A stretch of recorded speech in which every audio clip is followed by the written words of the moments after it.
Greetings, geeks and geekerillas. It is me. I am back for another Riverdale review.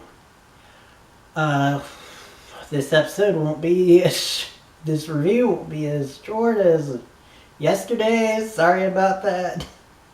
I thought it better to do a quick review than a late review, which is proven to be a good decision because that video currently now has like 52 views as of recording, which if any of you are watching now who watched that, thank you.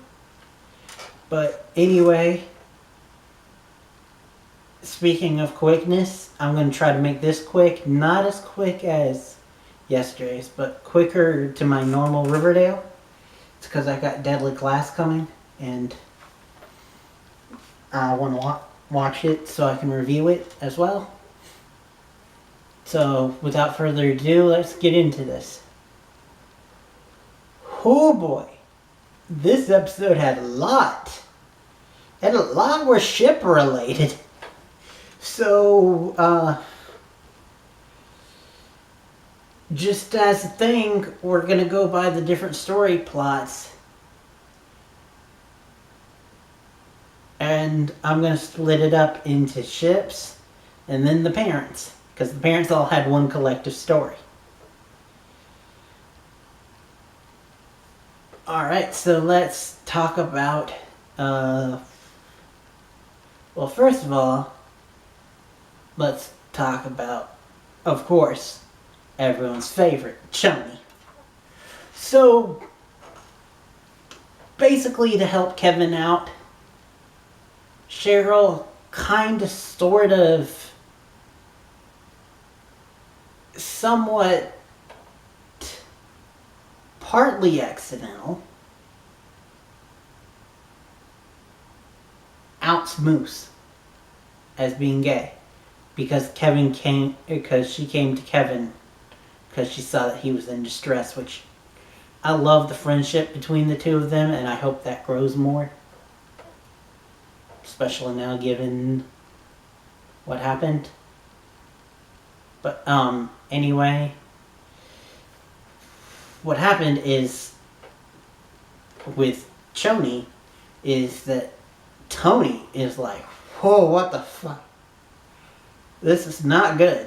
So Toni have their first real big fight. And also, we also find out that the SAT scores are in. Both halves of Toni did really well. And Cheryl wants to get into her family's like legacy alma mater. And her mom is stopping it because of her persuasions, which, seriously, what the hell? Being gay is not a persuasion. But I don't want to get political, so I'll just say that Cheryl apologizes to Toni. They have a genuine, serious, nice moment between the two of them. And Cheryl puts into action with Toni's help, of course, she gets herself back to the school, or back to an interview for the school, then says, my legacy and my scores speak for themselves. I'd like to use my time for an interview for you to interview this lovely lady who also deserves to go to this school. And it's Toni. Yay. She apologizes to Moose. Everything's cool there between the two of them. And she also sets up what is later called the Pretty Poisons, a new Riverdale gang of all females. Give Toni a new family since she lost her old family. Which, by the way, legacy gets brought up a whole shit ton in this episode. And I think it might have been to imply the twist that I'll get to later, and also the fact that I think that's hinting that now that Veronica's embracing her family legacy, she's going to take it full force and go to prison like Hiram did. So I think I'm still sticking by my thing that Veronica's going to end the season in juvie. Because she's pushing the bounds. Speaking of, let's talk about Veggie. Hermione tells them that the buyer won't be happy, so they need to go, and the buyer of the new drug pen won't be happy, so they need to go and get them all the money that she promised. So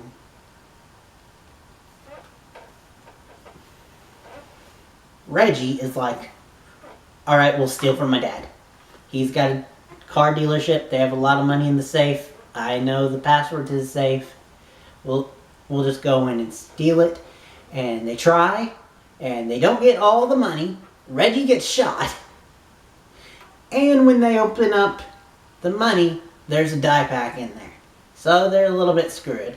But they show up anyway to the buyer, who is Gladys Jones,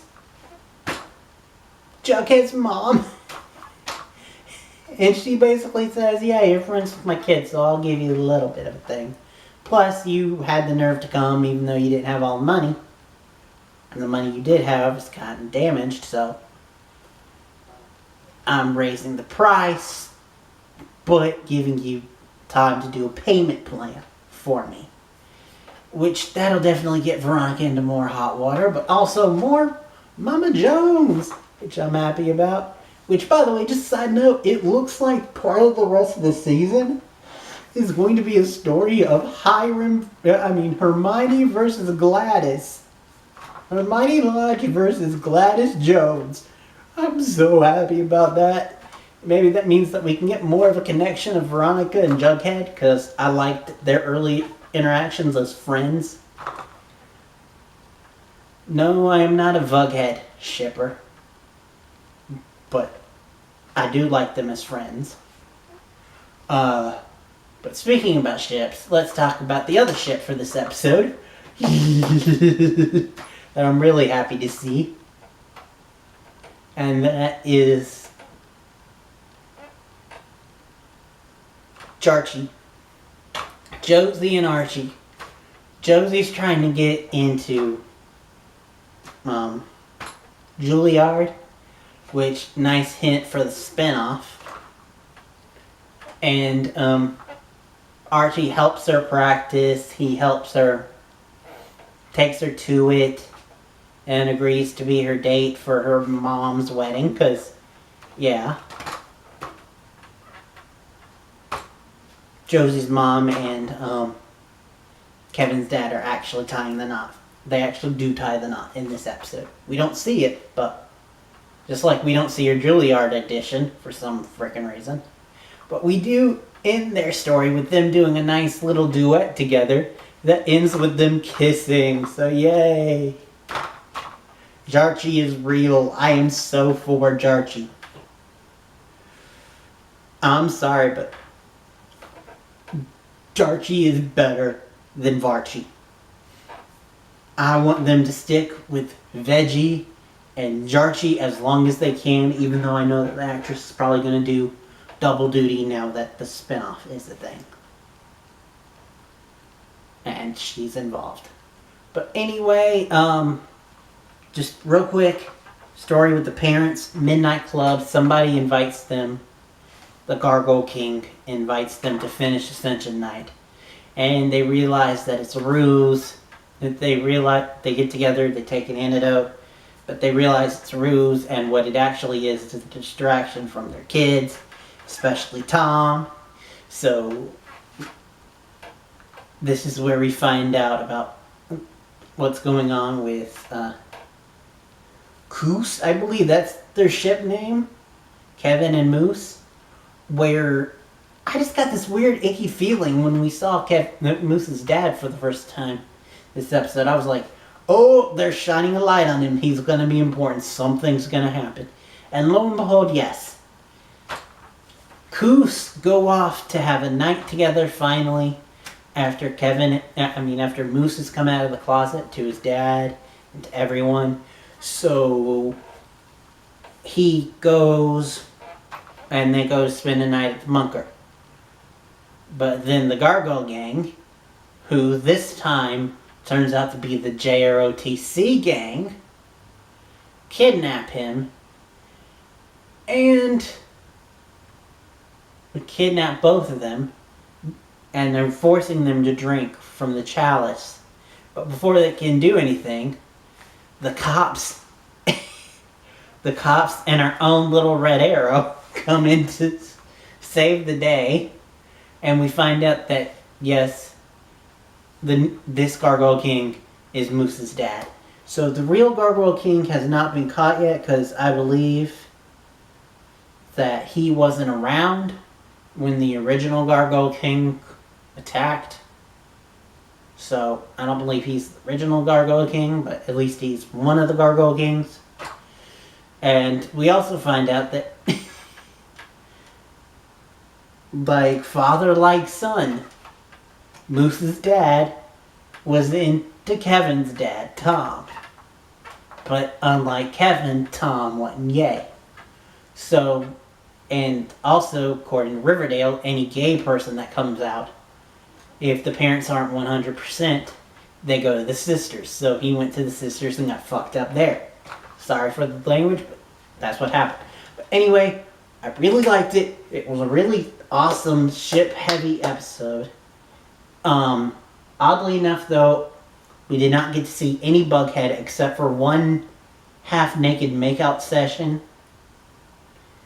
But Bughead is solid together, so we didn't need to focus on them. Though it looks like we are next episode, which is going to be cool. But for now, I'm going to end it there and go watch Deadly Class.